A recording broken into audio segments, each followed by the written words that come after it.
Nós abrimos agora mais uma edição do programa Fala Câmara Entrevista, recebendo aqui no estúdio da TV e Rádio Câmara Bauru a vereadora Chiara Ranieri, do DEM. Vereadora, eu queria te agradecer mais uma vez pela presença aqui conosco. Imagina, Lidiane, eu que agradeço. É um prazer sempre estar com vocês aqui na TV Câmara.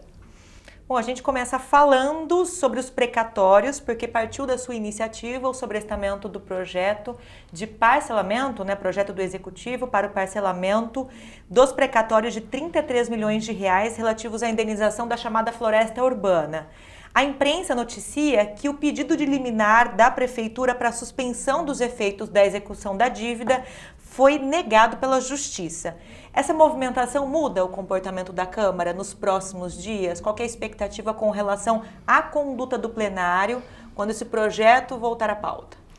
Olha, na segunda-feira, durante as discussões do pedido de parcelamento, de 33 milhões que a Prefeitura deveria estar fazendo aos, então, proprietários da área ali localizada entre as avenidas Engenheiro Luiz Edmundo Coube e a Nações Unidas, próximo ali ao Hospital Estadual, E nós entendemos o seguinte: 33 milhões de reais para pagar uma floresta que serve a não sabemos a quais interesses que serve essa floresta, Essa floresta, ela não é uma floresta, quer dizer, ela não é uma área de preservação permanente como uma floresta, Mas ela é uma área que está localizada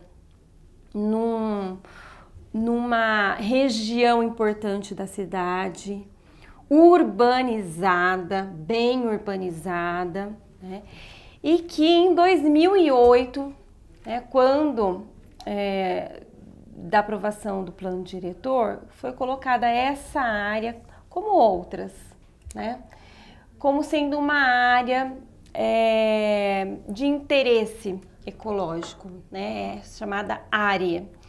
E essa área, então, ela impediria os antigos proprietários dessa área de empreenderem. E na época foi dito que eles teriam interesse em empreender ali apartamentos, como outros empreenderam. Tem um MRV, assim, num terreno que fica de costas a essa floresta, Então, esses proprietários se sentiram, na verdade, lesados, porque onde eles iriam empreender estavam restritos a não poder fazer mais nada, nesse sentido, naquela área.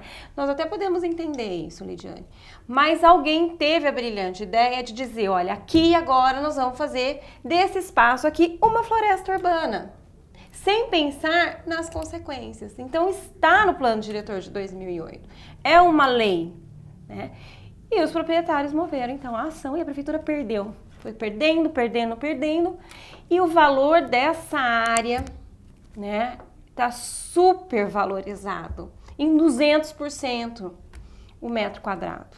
Então, chama muito a atenção como esse processo foi chegando até o ponto dessa área estar super valorizada dessa forma, Da Prefeitura perder em todas as instâncias possíveis, E agora, o que nos resta aqui na Câmara ser a discussão de como fazer o pagamento, que verbalmente foi negociado com estes proprietários o pagamento em 4 parcelas, que seria algo aceitável, 4 parcelas. Nós não temos de onde tirar 33 milhões.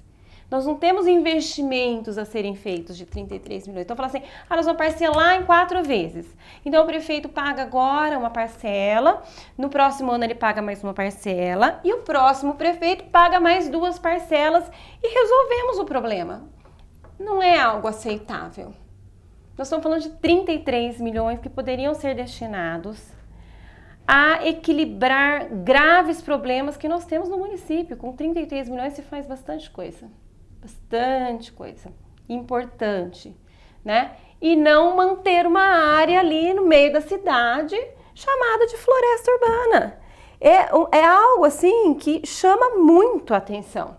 Então, quando nós pedimos o sobrestamento, nós pedimos por uma única sessão, porque havia essa possibilidade de ter um julgamento antes da sessão que virá na próxima segunda-feira e que talvez pudesse retroagir todo o processo, quer dizer, a prefeitura nem dever nada aos proprietários, né? Porque há um entendimento de que quando se trata de questões ecológicas, o poder público tem dever, mas a sociedade também tem o seu dever. Né? Então, existia uma certa esperança de que isso pudesse vir a acontecer. E como o pagamento está previsto para o dia 6 e a nossa sessão é no dia 3, seria possível ainda nós aprovarmos em primeira e segunda discussão esse parcelamento. Porque não ganhando a ação, o que acontece? O pagamento vai ter que ser feito. O pagamento tendo que ser feito, ou vai ser feito da forma como foi negociado verbalmente, ou vai ser feito integralmente. Não sei com que dinheiro vai pagar integralmente, né?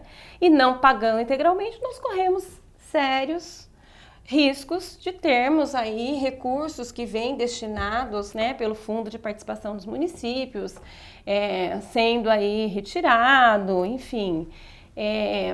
São discussões que vêm na sequência, né, do que pode vir a ser um problema ainda maior do que a condenação de pagar os 33 milhões. Então, é uma discussão muito séria, né? O Ministério Público, semana passada saiu uma notícia de que o Ministério Público se debruçou sobre essa questão da floresta urbana no sentido de procurar se há dolo no processo, né? Então, assim, foi feita uma perícia para saber o valor do metro quadrado daquela área, que foi, na verdade, considerado uma avaliação por metro quadrado e não numa área total, porque quando você fala em lote, você fala de uma valorização diferente de quando você fala de uma área, uma gleba, né? E então poderia haver falhas desde aí, né? Poderia haver falhas, por exemplo, no próprio trâmite dentro da prefeitura na área dos negócios jurídicos. Poderia haver falhas outras ainda, né? Nós podemos falar aqui que pode ter havido falhas, inclusive do executivo, pelo seu gestor maior, pelo próprio prefeito. E ainda há situações de se investigar a quem interessa tudo isso, né? Então, por exemplo, são duas pessoas que são donas daquela área. Eu não conheço ninguém que conheça os donos daquela área. Já perguntei para muita gente que vive aqui há muitos anos, que são tradicionais da cidade, quem são essas pessoas? Ninguém conhece, né? Então, saber desde quando tem aquela área, né? Como se sentiram tão lesados, porque se empreendessem ali 33 milhões, jamais chegaria, né, para esses proprietários da forma como vai chegar agora. Então, é algo assim que mexe muito e nós estamos aqui numa posição de que, além deste processo, nós podemos receber outros. Então, isso pode gerar um precedente que para uma cidade como Bauru, que tem, além desta, outras áreas como esta, e além de áreas como essa, nós temos outras áreas de preservação, nós temos as áreas de proteção ambiental, que são grandes áreas, né? Que nós já tivemos no passado algumas ameaças, inclusive, de que se não fossem feitos os planos de manejo, né, que estão aí sendo feitos com demora de conclusão e que as pessoas podem sim mover ações contra a prefeitura e ganhar, como neste caso agora dessa floresta urbana, os proprietários estão vencendo a ação. Então é muito sério, né? É muito sério. A responsabilidade nossa é muito grande. Nós temos que levar essa situação até o limite do que é possível ser feito. Então, assim, nós estamos trabalhando aqui na Câmara, nós estamos trabalhando, conversando com o Executivo, porque nós não imaginávamos que já tinha se esgotado tudo que pudesse ser feito dentro desta mesma ação, né? Então, na segunda-feira nós tivemos, depois da sessão da Câmara, uma reunião, né, com o secretário de Negócios Jurídicos e a Procuradora-Geral do município, né, no sentido de que nós precisamos encontrar um caminho. Todo mundo entende que é importante encontrar um caminho. E nós temos agora uma reunião com o Ministério Público. Nós temos que encontrar um caminho. A minha sugestão na segunda-feira foi, não vamos dar essa possibilidade agora, porque se a gente dá também a possibilidade de parcelamento em 4 vezes, os advogados da parte interessada, né, na indenização aí dos 33 milhões, junta lá no processo em Brasília, olha, a Câmara já aprovou, tá em 4 vezes, tá tudo ok para o município, já tá ok, né? Então, ficaria ainda mais difícil a gente conseguir qualquer coisa nesse sentido, né? Da gente ter aí uma negativa de que esse processo estivesse aí com algum problema lá desde o início, que foi isso que foi alegado agora, né? Kiara, só para contextualizar, com uma audiência pública que a gente teve na última terça-feira, nessa semana, de prestação de contas dos primeiros 4 meses desse ano das secretarias municipais, foi apresentado um aumento de despesa maior do que o aumento de receita nesses primeiros 4 meses. O aumento de receita foi de 7%, o aumento de despesa 11%. Além dos gastos e das despesas com o combate à epidemia, a superepidemia de dengue nesse início do ano, outra preocupação que foi discutida na audiência pública foi a questão dos precatórios. A primeira parcela seria no valor de 6 milhões e 600 mil, segundo o secretário de Finanças disse, tanto na audiência como na reunião na segunda-feira após a sessão, já existe uma reserva de 5 milhões. E a pergunta que fica, além do impacto desses 6 milhões agora para os próximos anos, isso foi apresentado, isso foi discutido? Não foi apresentado. Não foi apresentado. E não tem de onde tirar. Vai tirar de onde não tem recursos. Então, assim, vai tirar de investimento, porque custeio não tem como tirar. Vai tirar como de custeio? Quer dizer, custeio entra aí aquilo que é estritamente necessário para a prefeitura e os serviços todos que são oferecidos pela prefeitura continuarem funcionando. Né? Investimento é uma obra, uma ampliação, uma coisa que você vai fazer além daquilo que nós já temos, que são também considerados importantes, porque a cidade está crescendo, o número de habitantes aumenta. Então, assim, os serviços também têm a sua ampliação naturalmente, na educação e na saúde principalmente, né? Na área de infraestrutura, não tem jeito. É natural que algum investimento tenha que ser feito. Agora, vai tirar 33 milhões de onde? É muito dinheiro, nós não temos isso. Então, o menor dos problemas agora é a gente discutir assim, de onde vai tirar? Vai ter que tirar de algum lugar. Essa aqui é a história, se tiver que pagar, vai ter que tirar de algum lugar. E as pessoas de Bauru serão prejudicadas, né? A questão é, existe alguma possibilidade ainda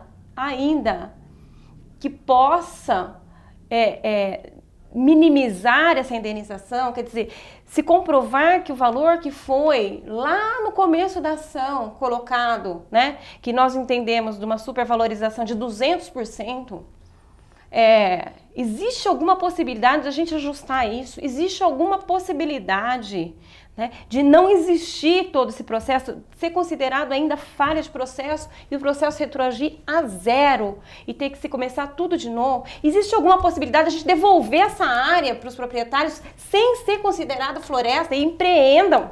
Façam o que quiserem com a área, porque eu, se sou prefeita, eu já tinha devolvido há muito tempo.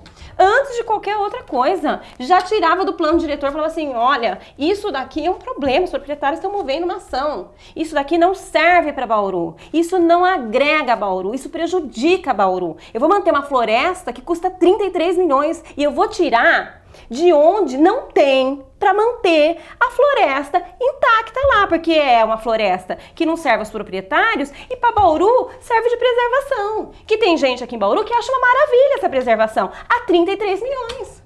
Então é uma insanidade tão grande, que nós vamos agora buscar alguma alternativa que alguém possa entender que a gente está falando de um prejuízo enorme para Bauru e que vai gerar precedentes. Atrás desse nós teremos outros.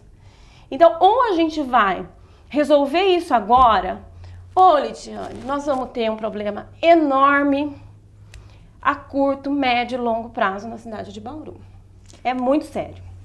Vereadora, você também trouxe para a discussão aqui na Câmara nessa semana a mudança, né, com o fim da cobrança da TUF, que era a taxa única de fiscalização dos estabelecimentos. Agora são várias taxas cobradas para finalidades específicas dessas empresas, desses empreendimentos. O secretário de Finanças admite problemas de enquadramento. Você tem recebido muita reclamação, muito retorno de empresários. Qual é o melhor caminho para essa discussão nesse momento? Tem que mudar a lei.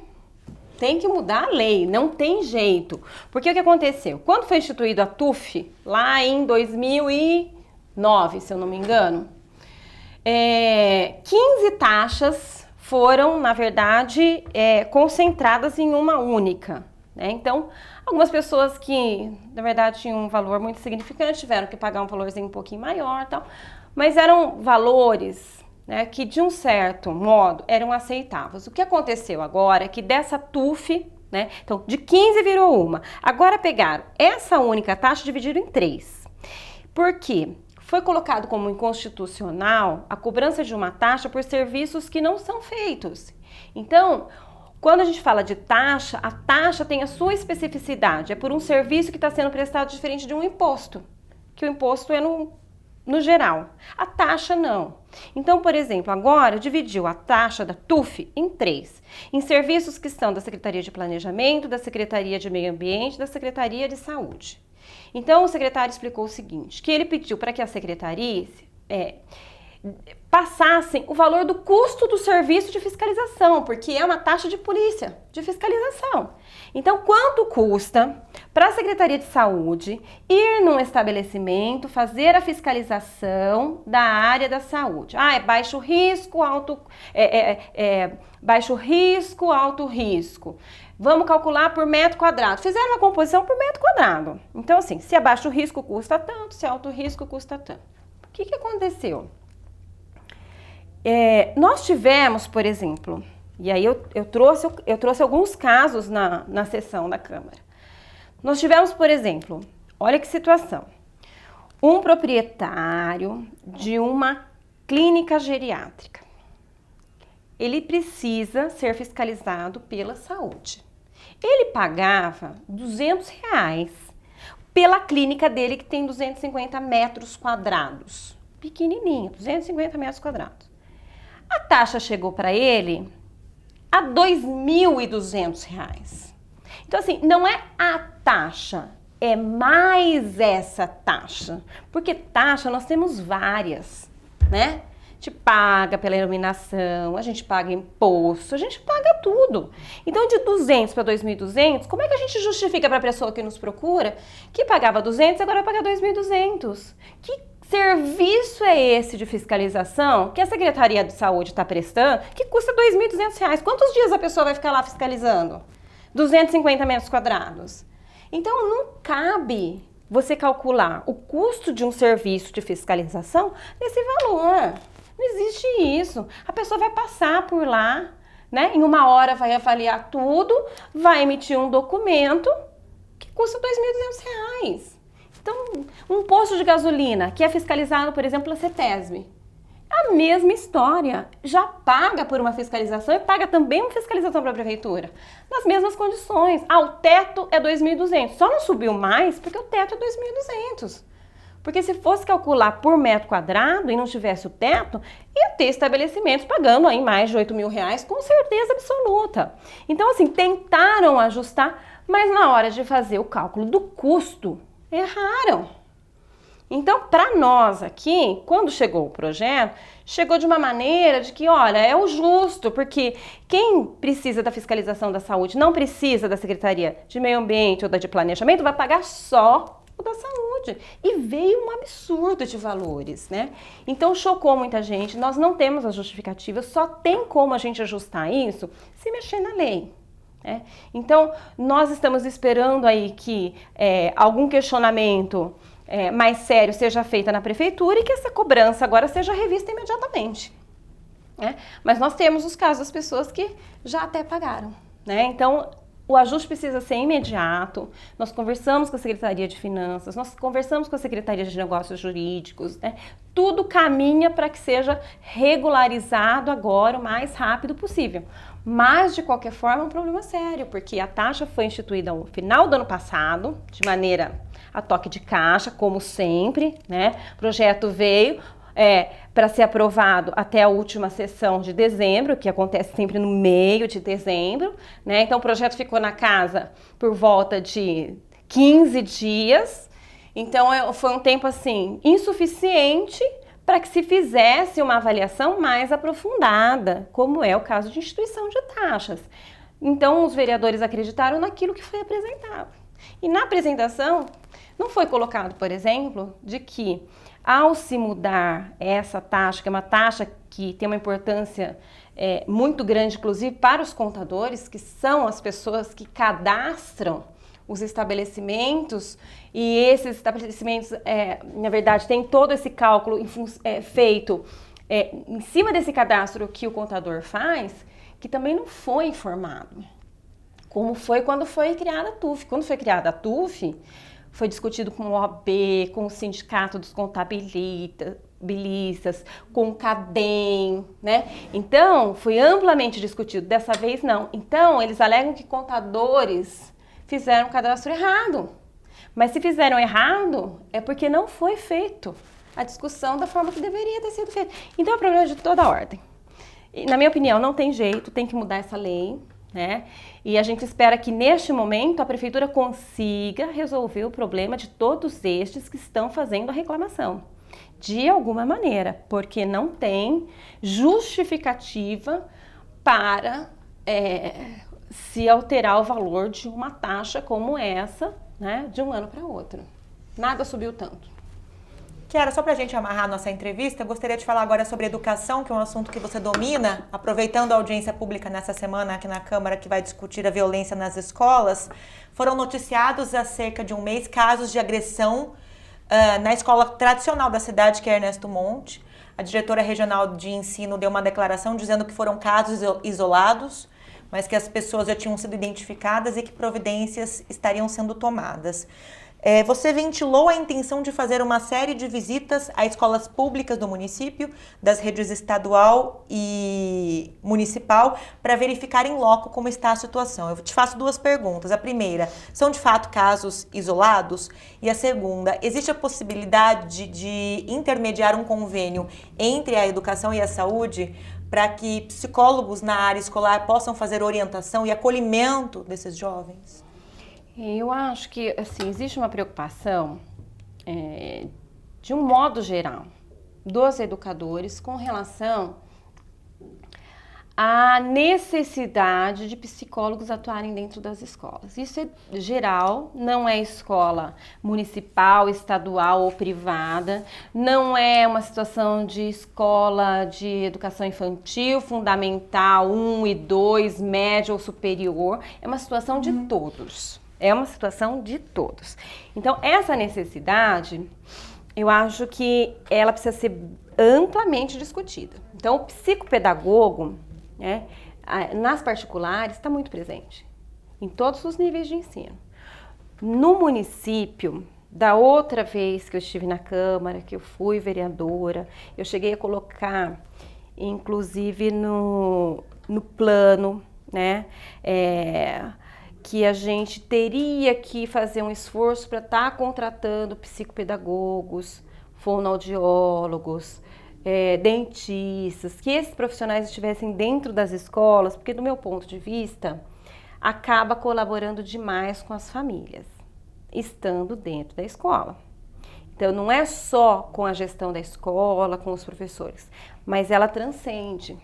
Ela vai realmente atender a uma necessidade da criança e uma necessidade dessas famílias que encontram na escola o ambiente mais adequado para estar fazendo encaminhamento e também o mais acolhedor, porque às vezes a família leva a criança para a escola de manhã e vai buscar no final da tarde e a família toda está trabalhando. Então a escola acaba abraçando algumas situações que implicam diretamente no aprendizado da criança, mas que também implicam na vida da criança, na vida social da criança. Então, eu estou falando de criança, mas não é o caso de criança, é o caso de crianças, de jovens, de adultos. A escola é um ambiente facilitador para que a gente encontre caminhos para resolver problemas da sociedade. E esse é um problema sério, né? Quando a gente vê jovens falando, agredindo, ameaçando e causando terror nos colegas de sala, nos professores, na direção, nos familiares dos alunos, isso é um problema social. Nós não estamos falando de um problema especificamente de dentro da escola, não. A gente teve casos aí que assustaram por demais, né? A gente não ouvia falar que no Brasil a gente tinha casos de violência, das pessoas chegarem atirando dentro da escola, e nós tivemos. Então, tudo hoje traz uma insegurança, porque a gente acha que agora está próximo da gente. Pode acontecer. Então, quando a gente tem uma situação dessa acontecendo numa escola tradicional, da importância que é o Ernesto Monte para Bauru, com profissionais extremamente capacitados, que sabem lidar com jovens e que se sentem desamparados, a gente precisa olhar o que está acontecendo, né? Então, por mais que a gente diga, olha, está tudo à disposição, nós temos lá as pessoas que fazem a supervisão dos alunos fora do horário da aula, né? Então, no intervalo, na entrada, na saída, tem pessoas lá. Se essas pessoas não estão dando conta, a gente precisa entender que precisa ter outras pessoas. Não são as mesmas pessoas, são outras pessoas. E no meu ponto de vista, a gente precisa do psicopedagogo dentro da escola. Então, essa é uma demanda que eu vou estar discutindo com cada uma das escolas estaduais, e aqui em Bauru nós temos 51. Então, são muitas escolas que nós vamos estar visitando, né? No município, nós já fizemos visita nas escolas municipais de ensino fundamental, nós já visitamos todas, e não nos foi apontado nenhum problema de violência. Então, assim, as do município, a gente sabe que tudo que está acontecendo assim, de dificuldade, a gente sabe dos encaminhamentos. Mas no estado a gente quer fazer essa visita porque nós entendemos que seja possível encaminhar ao governo do estado de uma outra forma, né? E quem sabe a gente tenha um ganho de um profissional como esse dentro das escolas, né? No município nós não temos o psicopedagogo, né, contratado para a escola, né? A gente tem um psicólogo na saúde, mas nós não temos um psicólogo na escola, né? É como fonoaudiólogo nós não temos na escola, nós temos na saúde, né? Então, quando precisa de alguma coisa, a educação encaminha para a saúde.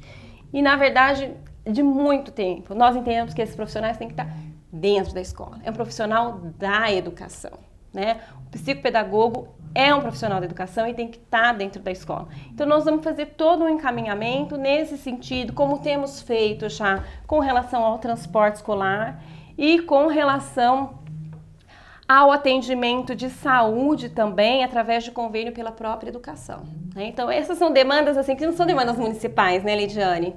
Mas a gente se sente na obrigação de estar encaminhando para o Estado também essas situações que são demandadas pela própria cidade, né? Não importando se é uma demanda que o prefeito vai resolver, uma demanda que o governador vai resolver, mas a gente quer encaminhar e a gente entende que o caminho e o momento talvez seja esse mesmo.